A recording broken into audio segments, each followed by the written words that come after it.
주셨으면 좋겠습니다. 우리 함께 말씀 보도록 하겠습니다. 말씀은 고린도전서 15장 12절부터 19절까지 말씀입니다. 먼저 말씀드릴게요. 오늘은 성경을 굉장히 많이 읽을 겁니다. 제가 성경 구절을 보통 2장, A4 용지로 2장 정도 해서 준비하는데 오늘은 3장입니다. 그리고 오늘 설교 페이지도 3장이에요. 그만큼 설교 본문이 길어요. 그러니까 여러분들이 이거를 조금 생각해 주시고요.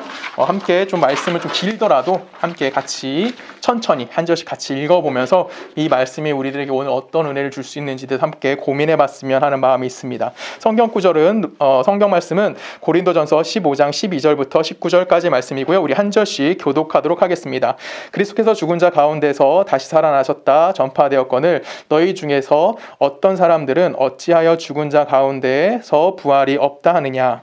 만일 죽은 자의 부활이 없으면 그리스도도 다시 살아나지 못하셨으리라. 그리스도께서 만일 다시 살아나지 못하셨으면 우리가 전파하는 것도 헛것이요 또 너희 믿음도 헛것이며 또 우리가 하나님의 거짓 증언으로 발견되리니 우리가 하나님이 그리스도를 다시 살리셨다고 증언하였습니다. 만일 죽은 자가 다시 살아나는 일이 없으면 하나님이 그리스도를 다시 살리지 아니하셨는지라. 만일 죽은 자가 다시 살아나는 일이 없으면 그리스도도 다시 살아나신 일이 없었을 터이요. 그리스도께서 다시 살아나신 일이 없으면 너희의 믿음도 헛되고 너희가 여전히 죄 가운데 있을 것이요. 또한 그리스도 안에서 잠자는 자도 망하였느니라. 만일 그리스도 안에서 우리가 바라는 것이 다만 이 세상의 삶뿐이면 모든 사람 가운데 우리가 더욱 불쌍한 자입니다. 아멘.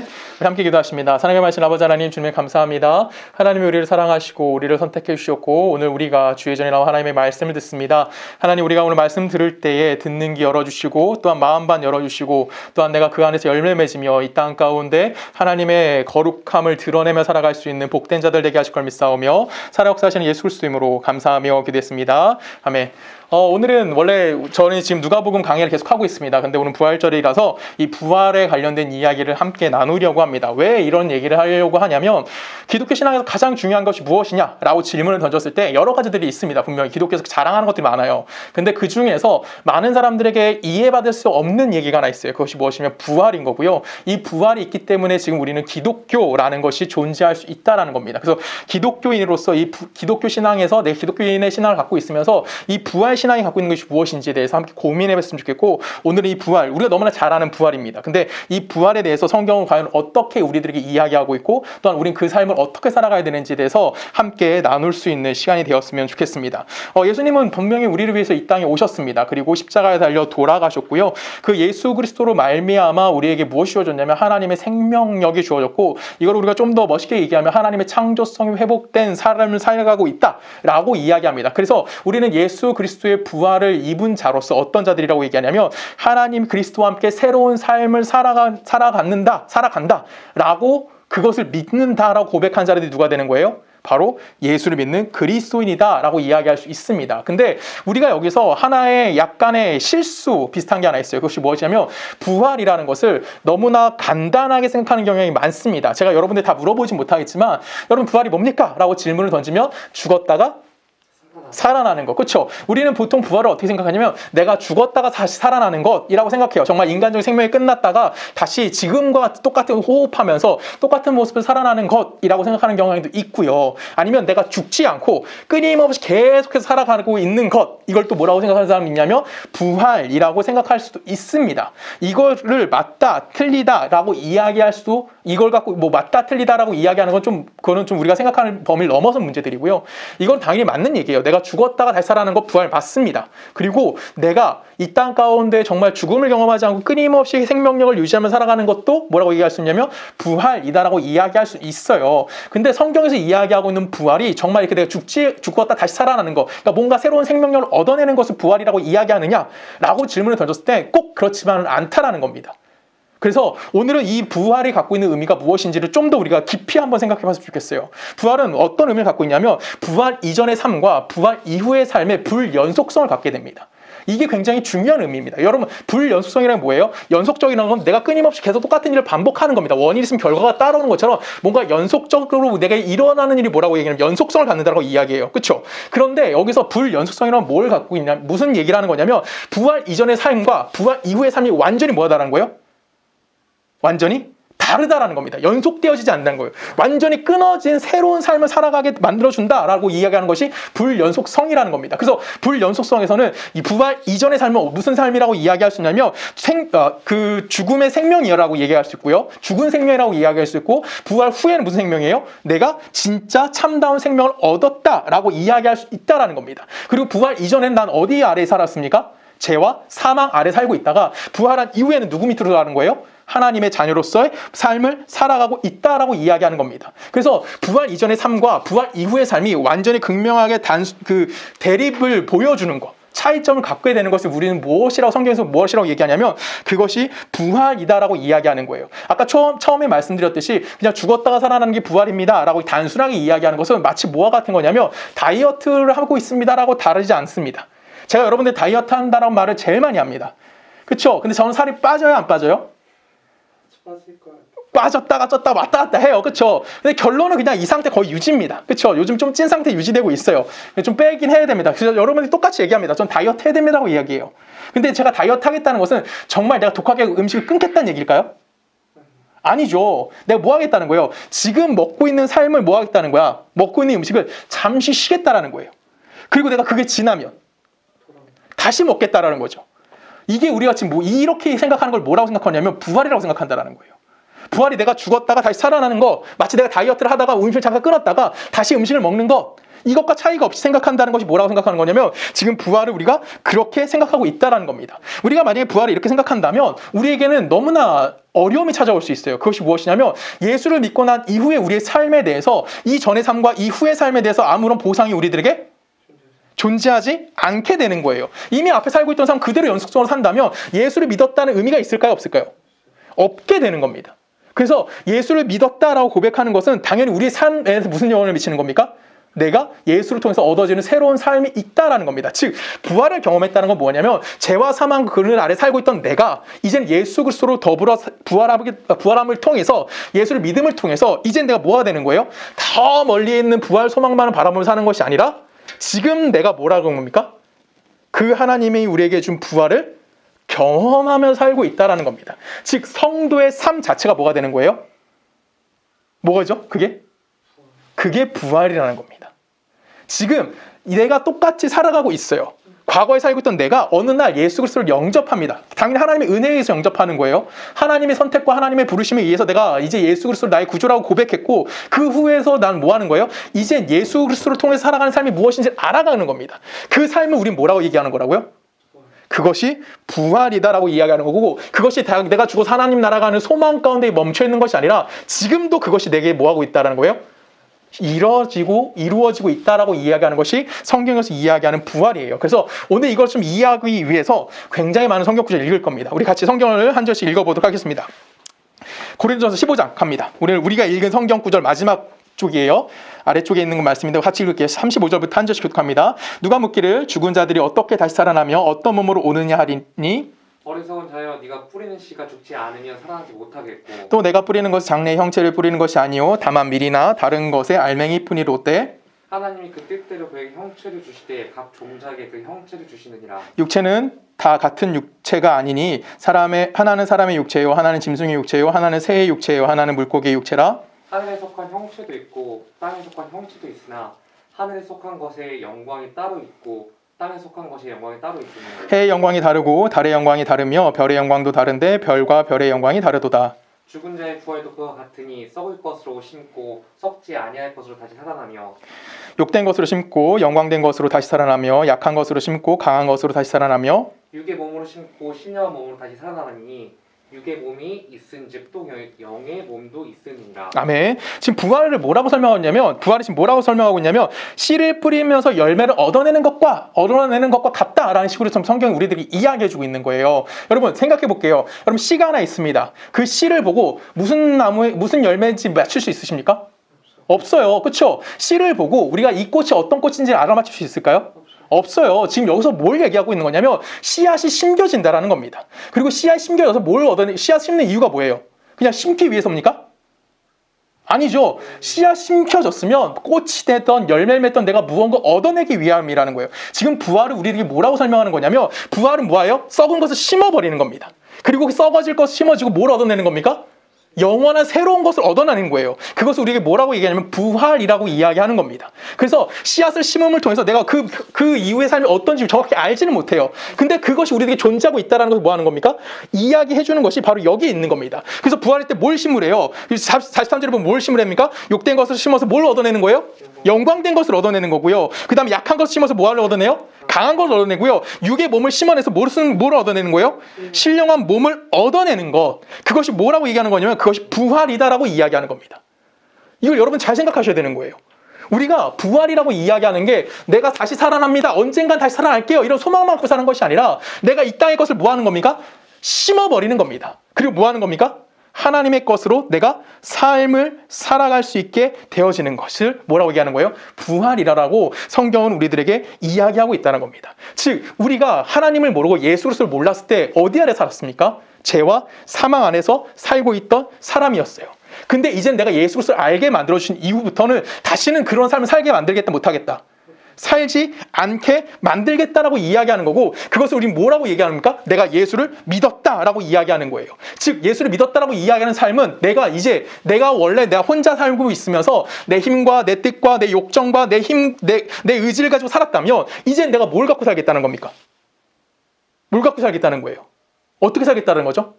내 힘과 내 뜻과 내 욕정대로 사는 것이 아니라 하나님의 뜻과 그리고 예수 그리스도와 함께 내 삶을 뭐 하겠다는 겁니까? 살아가겠다라고 이야기하는 것. 그것이 성경에서 이야기하는 부활 신앙이라는 겁니다. 이걸 우리가 로마서로 가서 좀 더 살펴보도록 하겠습니다. 로마서 6장입니다. 3절과 4절만 읽습니다. 무릇 그리스도 예수와 합하여 세례를 받은 우리는 그의 죽으심과 합하여 세례를 받은 줄 알지 못하느냐?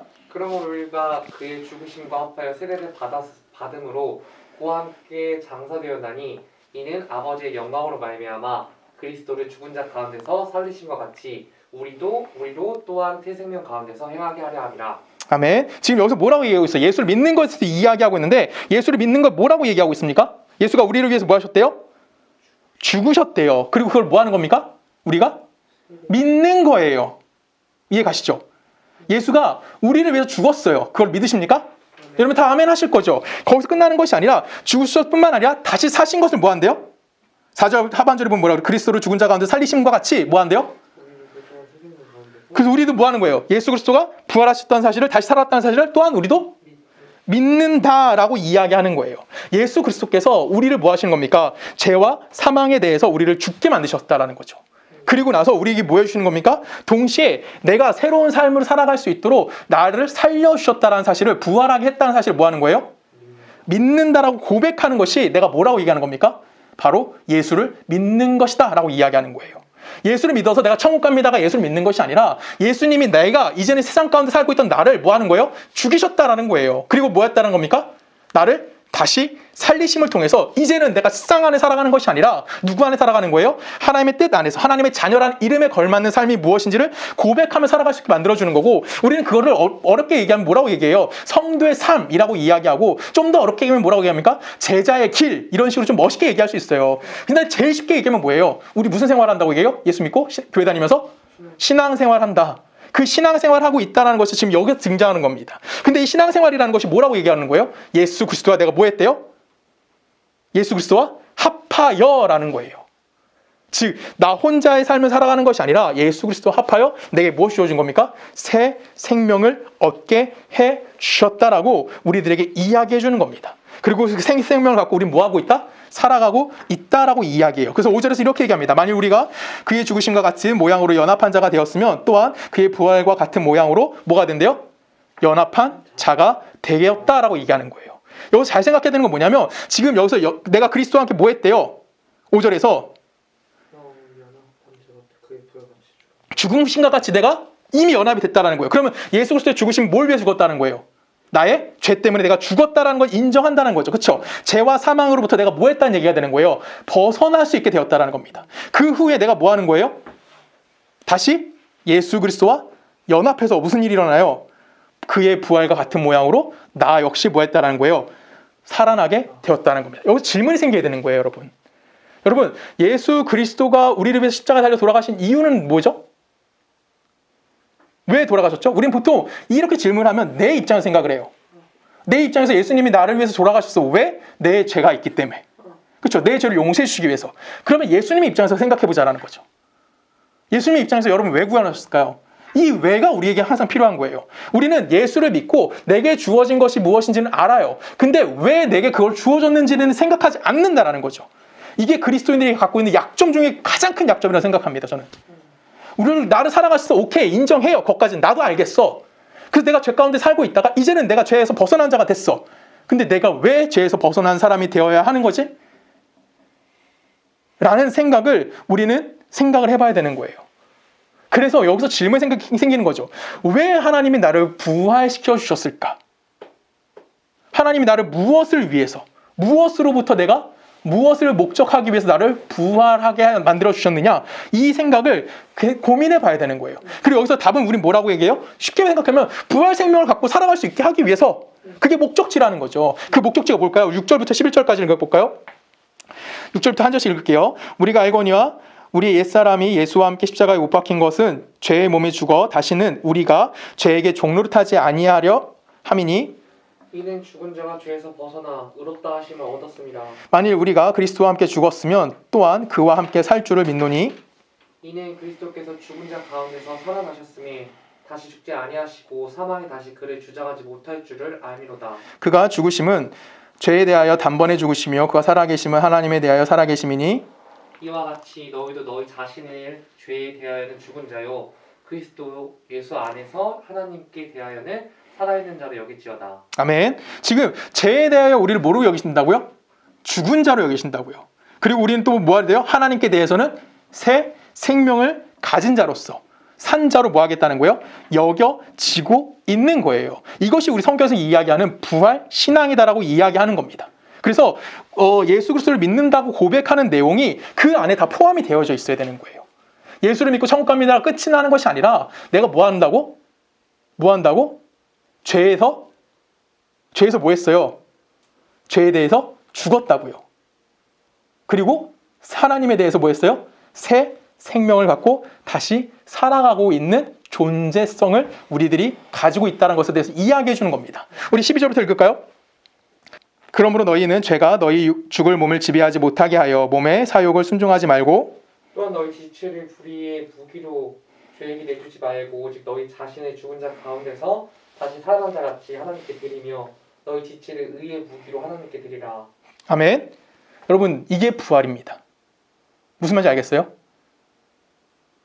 지금 제가 한 얘기를 통틀어서 이렇게 한마디로 표현할 수 있는 거예요. 부활이 뭐라고요? 죄에게 뭐 하지 말래요? 너희 사욕에 순종하지 말고 죄에게 너의 몸을 내어주지 말고 너희 육체를 뭐를 위해 나아드리라? 하나님께 드리는 너희 지체를 의의 무기로 누구에게? 하나님께 드려라 라고 이야기하는 겁니다. 이거는 언제 드리라는 거예요? 천국 가서? 지금이라는 거예요. 지금 여러분 살고 있잖아요. 내 삶을 이제는 어디다 놓지 말라고요? 내 욕정 속에 놓지 말라고요. 거기에 내가 내 자신을 넘겨놓는 것이 아니라 이제는 네가 어디에 넣으려고 하나님께 드려지는 삶을 살아야 한다는 겁니다. 즉 부활에 대해서 내가 천국 갑니다라는 소망 갖고 있는 거 오케이 땡큐예요. 그거는 그럼 맞아요. 내가 하나님 나라에 대한 소망을 품고 살아가는 건 맞습니다. 근데 그 소망이 거기에만 있는 것이 아니라 어디 있다고요? 지금 여기에도 있는 거예요. 내가 마지막 때 가서야만 그걸 얻어내는 것이 아니라 지금 내가 예수 믿음을 통해서 그 보상이 여기서도 효력을 발휘하고 있다고 이야기하는 겁니다. 지금 우리는 무슨 삶을 살고 있냐면 이 삶을 살고 있는 거고 그 삶을 살고 있기 때문에 여러분들이 어디서 벗어날 수 있는 거예요? 그쵸? 죄로부터 여러분들이 벗어날 수 있는 거고 이젠 더 이상 누구의 종이 아닙니까? 죄의 종이 아니면서 우린 이야기할 수 있어요. 그래서 우리가 죄에 대해서 뭐하다라고 얘기하면 자유롭다라고 이야기하는 겁니다. 이걸 여러분들이 죄에서 우리가 뭘 받았다? 자유함을 얻게 되었다라고 이야기하는 거고 즉 우리는 부활이라는 것은 어디로부터 자유를 얻어내는 거예요? 그쵸? 죄로부터 자유를 얻어내는 것이 우리가 흔히 말하는 뭐예요? 부활이다라고 이야기하는 겁니다. 근데 여기서 아까 역질문 제가 했죠. 그쵸? 왜 우리가 우리에게 자유를 주셨는가? 자유는 무엇을 위한 자유인가? 이거에 대해서 여러분 고민해 보셔야 되는 거예요. 성경은 쉽게 대답해요. 뭐라고요? 의의 무기 쉽게 말하면 뭐예요? 거룩한 삶에 대해서 이야기하는 겁니다. 그리스도인들이 죄에서 자유하게 해주신 이유는 너희들이 이제 무슨 삶을 살아라? 거룩한 삶을 살아라 라고 이야기해요. 근데 우리가 이 자유에 대해서 잘못된 관점이 하나 있어요.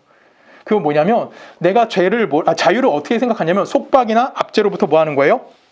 벗어나는 것을 뭐라고 생각합니까? 자유다라고 생각해요. 그래서 해방만이 우리에게 무엇이다라고 얘기하면 자유다라는 매우 소극적으로 자유에 대해서 생각하는 경향들이 너무나 많습니다. 하지만 우리는 적극적으로 신앙생활을 해야 되죠. 적극성을 갖는 자유라는 건 무슨 자유예요? 어디로부터의 자유가 아니라 무엇을 위한 자유인가를 고민해야 되는 거예요. 지난주에 제가 테레사 소녀님을 얘기했어요. 테레사 소녀님이 왜 그 빈민촌 갔죠? 빈민촌 사람들을 먹여 살리기 위해서 갔나요? 아니에요. 그 사람들에게 밥을 해줬던 이유는 그 사람들에게 뭘 가르쳐주기 위해서 당신도 창조된 자로서 나와 동일한 사람이라는 인격적 대우를 해주기 위해서 갔다는 거죠. 우리에게 주어진 자유는 그런 거예요. 내가 억눌려 있고 내가 고통스러워 있고 내가 아파하고 있는 곳으로부터 자유함을 얻었다라는 즐거움에 있는 것이 아니라 내가 뭐 하는 거예요? 그 자유가 무엇인지를 알게 됨을 통해서 인간이 가지고 있는 고귀한 내용이 무엇인지를 알게 만들어주는 거. 그것이 뭡니까? 자유다라고 이야기하는 거예요. 근데 우리가 원하는 자유는 어디로부터 자유예요? 돈이 많아야 된다. 그래서 경제적으로 자유로워진다고 생각하고요. 아니면 내가 속박이나 압제로부터 내가 뭐 한다? 자유다라고 이야기할 수 있다. 그렇게만 생각한다는 거예요. 근데 성경은 그것을 단순하게 그것만이 자유가 아니라고 우리들에게 이야기해 주는 겁니다. 여러분, 돈 많은 사람들 참 많아요. 그렇죠? 인생이 좀 자유로운 사람들 너무나 많습니다. 근데 그렇게 자유롭고 편안하게 사는 사람들 보면 가끔 어떤 사람들도 있어요? 여러분, 우리가 개인적으로 이해하지 못하는 사람들이 그들 가운데 있을까요, 없을까요? 너무나 많죠. 특히 그쵸? 예전에 갑자기 그 어이가 없네. 뭐죠? 유아인 나왔던 영화? 신세계인가요? 베테랑. 그쵸? 베테랑에 보면은 유아인이 정말 어이없는 짓을 해요. 근데 우린 그 사람을 자유로운 영혼이라고 할까요? 아니죠. 우린 뭐라고 얘기하죠, 쉽게? 그냥 뭐라고 해. 내가 얘기할게요. 미친놈. 우린 그렇게 얘기해요. 그 사람을 자유인이라고 얘기하지 않아요. 우린 그 사람 미쳤다라고 얘기하고 조금 더 고급되게 이야기하면 그 사람들 무슨 자들? 방종에 빠진 자들, 방종함에 있는 자들, 그렇게 이야기해 줄 뿐이지 우리는 그들을 향해서 자유인이라고 이야기하잖아요. 그런 사람들은 무엇으로부터의 자유를 갖고 있는 자들이에요. 그렇죠? 그렇죠. 그들을 얽매일 게 없잖아요. 유아인은 자유로워요. 모든 것으로 자유한 자였어요. 근데 우리는 그 사람 뭘 모르는 거예요? 무엇을 위한 자유인지는 모르는 사람들이라는 거죠. 이것을 여러분들에게도 동일하게 질문을 던져야 되는 거예요. 부활이라는 것을 우리가 다 알고 있어요. 내가 부활했다는 사실도 다 인정하실 겁니다. 그래서 나는 죄로부터의 자유를 얻어낸 자라고 생각은 해요. 맞아요.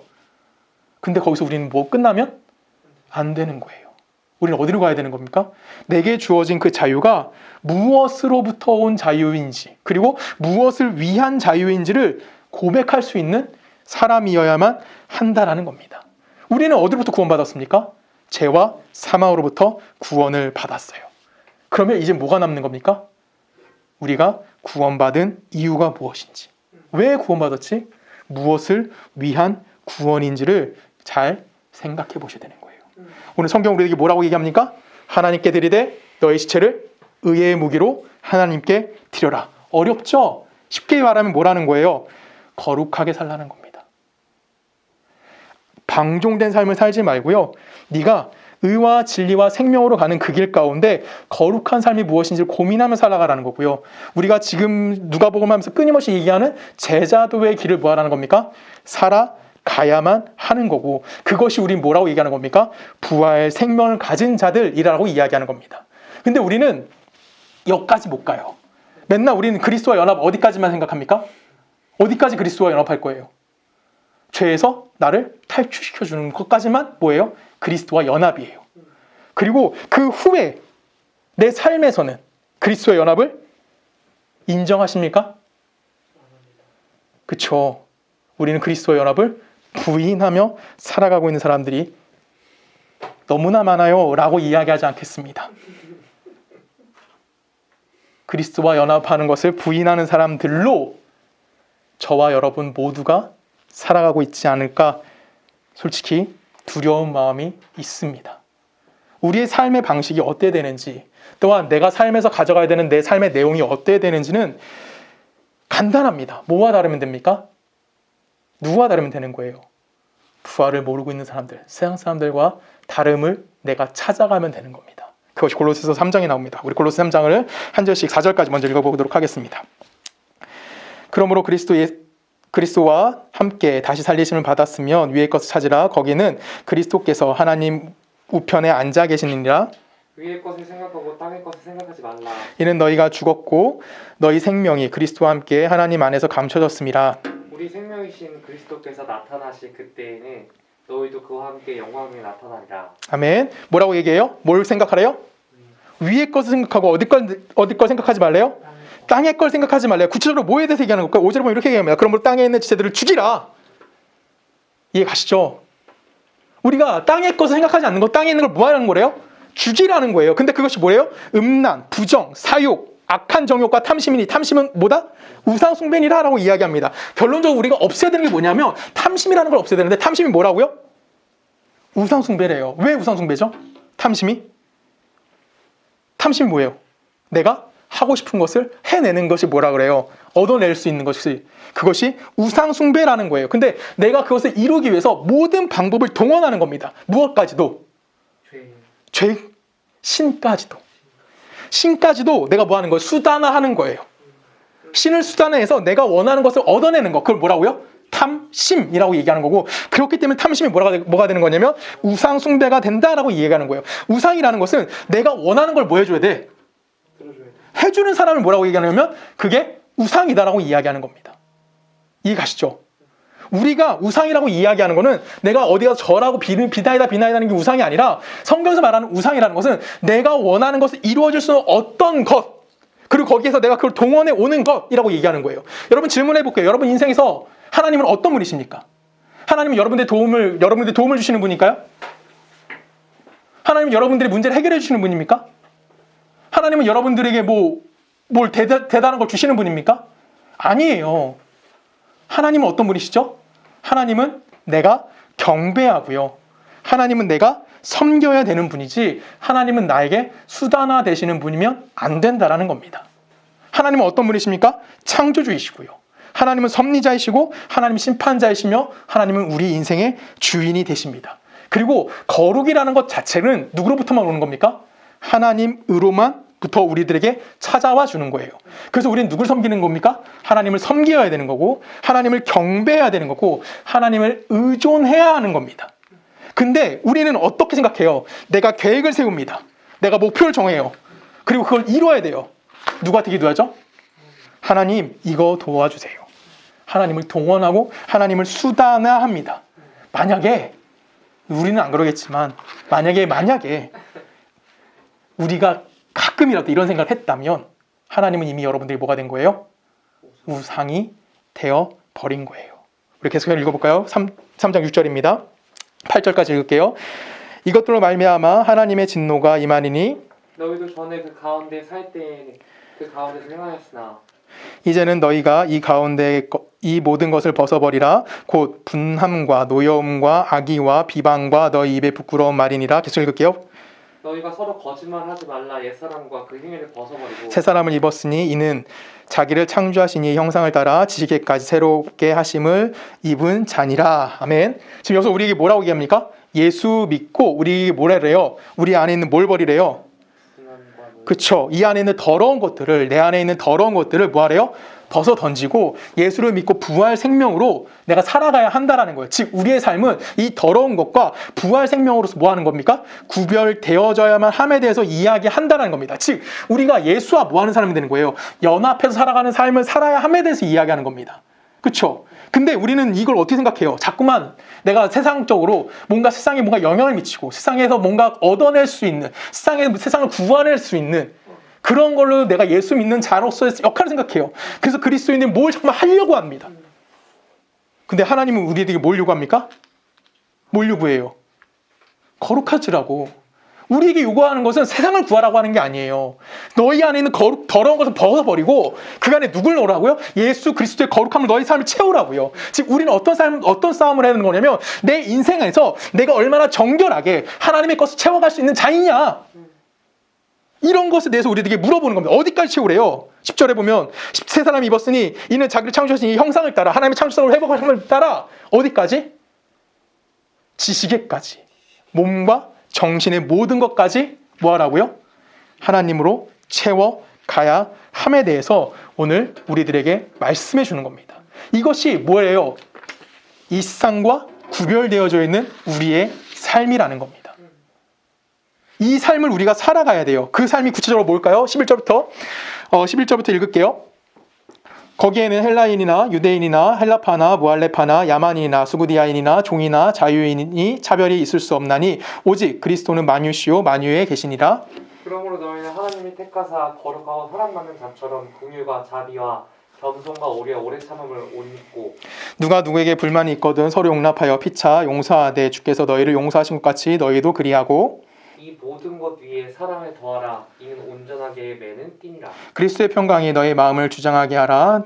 너희는 평강을 위하여 한 몸을 부르심을 받았나니 너희는 또한 감사하는 자가 되라. 아멘. 지금 여기서 뭐라고 얘기합니까?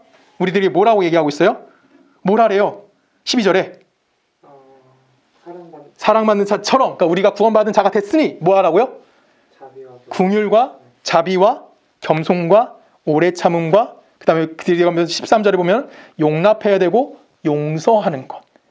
그것이 뭐라는 겁니까? 우리의 삶의 내용이어야 함에 대해서 우리들에게 이야기해 주는 겁니다. 우리 하나만 쉽게 생각해 볼까요?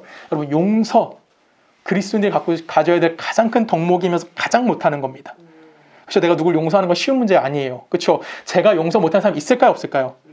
100% 있습니다. 그렇죠? 누구라고 이야기는 할 수는 없지만 저 목사님 되게 싫어하는 사람 한 명 있어요. 이렇게 얘기하면 누군 대충 알 거예요. 제가 싫어하는 목사님 있어요. 그러니까 존경하지 않은 거랑 싫어하는 거랑 달라요. 그렇죠? 정말 싫어하는 사람이 한 명 있어요. 이거는 뭘까요? 제가 용서하지 못하고 있는 거예요. 그렇죠? 근데 그리스도인들 안에서 뭐가 필요하대요? 용납과 용서가 필요하대요. 용서는 누가 해줄 수 있는 거예요? 용서는 누가 해줄 수 있는 거죠? 용서는 마음이 넓은 사람이 해주는 거예요. 둘이 싸웠어요. 근데 누가 먼저 용서할 수 있어요? 의로운 사람이 용서해 주나요? 아니에요. 정말 내가 상대방을 용서해 줄 수 있는 것은 내 마음이 넓어서 내가 가진 자이기 때문에, 내가 넉넉한 자이기 때문에 뭐 하는 겁니까? 그 사람을 용서해 줄 수 있는 거예요. 12절 처음에 이렇게 시작합니다. 그러므로 너희는 하나님이 택하사 거룩하고 사랑받은 자처럼. 우린 누구의 사랑을 받은 거예요? 하나님의 사랑을 받는 거예요. 그래서 우리는 뭐 할 수 있다고요? 용납할 수 있고 용서할 수 있는 거예요. 우리가 하나님부터 받은 그 사랑을 누구도 빼앗아갈 수 있을까요? 아무에게도 빼앗길 수 없습니다. 하나님이 우리에 대해서 가시는 자기의 사랑을 베푸셨고요. 그 은혜로 살아갈 수 있게 하는 것은 이 세상 그 어떤 것도 우리의 것을 약화시킬 수 없다고요. 하나님이 우리에 대한 사랑을 어디서 빼앗아갈 수도 없고요. 그 사랑을 축소시킬 수도 없다라고요. 우린 그 사랑 안에 뭐 하고 있는 겁니까? 살아가고 있다라고 이야기하는 거예요. 우리 마지막 16절 읽어볼까요? 16절, 17절 한 절씩 읽을게요. 그리스도의 말씀이 너희 속에 풍성히 거하여 모든 지혜로 피차 가르치며 권면하고 시와 찬송과 신령한 노래를 부르며 감사하는 마음으로 하나님을 찬양하고 또 무엇을 하든지 말에나 일에나 다 주 예수의 이름으로 하고 그를 힘입어 하나님 아버지께 감사하라. 아멘. 중요한 말이 하나 나옵니다. 우리 17절에 보면은 무엇을 하든지 말에나 일에나 다 주 예수의 뭐로 하라고? 이름으로 하고. 여러분, 예수의 이름으로 한다는 게 뭘까요? 내가 A라는 일을 하고 야, 이건 예수님이 나에게 주신 일인가 봐, 이런 얘기 하라는 걸까요? 내가 뭔가 하고 이건 하나님이 나에게 주신 일이야, 이런 소리 하라는 걸까요? 아닙니다. 그렇죠? 이 얘기는 뭐예요? 내가 어떤 일을 함을 통해서 이것이 하나님의 뜻입니다 라고 이야기하는 것이 아니라 내 속에서 나오는 것으로 뭐 하는 겁니까? 말하지 말고 생각하지 말고 뭘 갖고 생각하라는 거예요? 하나님께서 우리에게 명령하신 것으로 내가 말하고 반응하고 결정하고 목표를 삼으라는 거예요. 어렵죠? 그게 뭔지 모르죠, 우리는. 그래서 어려운 거예요. 근데 성경 우리에게 이야기해요. 뭐라고요? 하나님에게만 무엇이 있다? 의와 거룩함이 있는 거고, 그것이 우리에게 뭐 해주는 겁니까? 공급되어져 있다라는 겁니다. 그렇기 때문에 우리 안에서 발현될 수 있는 것들이, 악한 것들이 있을까요, 없을까요? 하나님부터 우리 공급받는 자들이잖아요. 하나님께 공급받는 삶을 살고 있잖아요. 그럼 여러분 안에 악한 것이 존재할 수 있습니까, 없습니까? 없다. 그렇죠? 이게 뭡니까? 부활 생명인 겁니다. 아멘이십니까? 우리는 그 부활 생명 안에 살고 있어요. 우리는 예전에 나 혼자 살았습니다. 나 혼자 결정했었고요. 나 혼자 노력했었습니다. 그 삶은 어떤 삶이라고 얘기하면 죄와 사망의 노예였습니다. 우리가 만들어낼 수 있는 것은 이 세상의 것들밖에 없었어요. 온갖 악한 것들이었고요. 온갖 더러운 것들이었고요. 온갖 못난 것들만 우린 뭐 했습니까? 만들어낼 수밖에 없었고요. 우리 삶의 내용은 그런 것들만 가득 차 있었습니다. 근데 예수님께서 이 땅에 오셔서 뭐 하셨습니까? 죄와 사망으로부터 우리를 구원해 내셨어요. 그리고 우리 인생을 어디로 옮기셨습니까? 이제 너 혼자 사는 것이 아니라 그리스도와 연합하여 그리스도로부터 공급되어지는 삶으로 우리를 불러내 주셨습니다. 우리는 그 불러내셨기 때문에 이 안에서 뭐를 누리는 겁니까? 예수 그리스도의 넉넉함을 누리는 거고, 우리가 부활절을 지키는 이유가 거기에 있는 거예요. 예수님 나를 위해서 죄에서 죽으셨다 살아나셨다 땡큐합니다 와 이게 아니라, 우린 부활절에 뭘 경험하는 겁니까? 지금 내가 예수 그리스도의 부활을 경험하고 그 경험한 인생을 살아가고 있는 것에서 감사하는 것. 그것이 부활절을 지키는 이유인 겁니다. 여러분, 우리 교회 표가 뭐죠? 저희 교회 표요? 여러분 다 모르셔도 돼요. 저만 기억할 겁니다. 저희 교회 표어는 관용입니다. 제 카톡 아이디가 관용이에요. 이 관용은 우리 인간이 할 수 없는 겁니다. 관용은 부활 생명을 지닌 자, 하나님부터 공급되어짐을 경험한 자, 예수 그리스도와 연합하여 그 속에 넉넉함이 있는 자만이 할 수 있는 것이 뭡니까? 관용인 거예요. 그 넉넉함을 우리는 가지고 있는 겁니다. 예수님께서 우리를 부활하신 이유가 그 넉넉함을 뭐라고요? 이 세상에 보이기 위해서인 거예요. 우리는 그래서 내 주변 환경을 갖고 탓하면 안 됩니다. 내가 왜 이렇게 환경적으로 경제적으로 어렵게 태어났지? 우리 부모님은 왜 나에게 이런 모습밖에 없었지? 나는 왜 이렇게 살아가면서 내 주변의 사람들은 다 이 모양 이 꼴이지? 이렇게 환경 탓하는 것이 아니라 내 인생에 누가 들어와 있다는 겁니까? 하나님이 개입하셨다라는 거예요. 그래서 우리 인생은 누구 손에 있는 겁니까? 하나님 손에 있다라는 것을 이야기하는 거고, 우리 인간이 살아갈 때 필요한 모든 복을 누가 갖고 있다? 우리가 이미 소유한 자임을 잊지 말아야 하는 겁니다. 이것을 위해서 예수님께서 뭐 하셨습니까? 십자가에 달려 돌아가셨고 우리에게 새 생명과 새 삶을 허락해 주신 겁니다. 그리고 예수 그리스도의 부활을 경험케 인도해 주셨습니다. 지금 우리는 이 예수의 부활을 뭐 하는 겁니까? 부활하신 예수님이 우리와 함께 하신다는 것을 잊지 않으셨으면 좋겠습니다. 우리 교회가, 여러분들의 삶이 이 부활 안에서 살아갔으면 좋겠어요. 우리의 가장 큰 약점이 뭐죠? 우리의 가장 큰 약점, 이걸 안 해요. 이걸 안 해요. 우리가 가진 가장 큰 약점은 이 예수의 부활 생명을 천국에서 만나보자 밖에 안 하는 겁니다. 어디서 하셔야 됩니까? 지금 여기서 하시는 겁니다. 각자 신앙을 돌아보시고요. 여러분의 삶을 책임지시기 부탁드립니다. 여러분들은 예수와 함께 연합된 자들입니다. 그리고 그 신앙 고백 앞에 우리는 그 신앙을 뭐 하는 겁니까? 누릴 수 있는 자들이어야 하는 겁니다. 베드로가 고백한 거, 주는 그리스도시요 살아계신 하나님의 아들입니다. 우리 모두 다 고백한 내용입니다. 근데 그것을 우리는 누리지 못하고 있다는 거죠. 우리는 부활 생명을 가진 자들입니다. 우리는 넉넉한 자들이고요. 우리는 예수로부터 공급되어짐을 경험한 자들입니다. 경험하고 있는 자들이에요. 이 삶을 여러분 잊지 않으셨으면 좋겠습니다.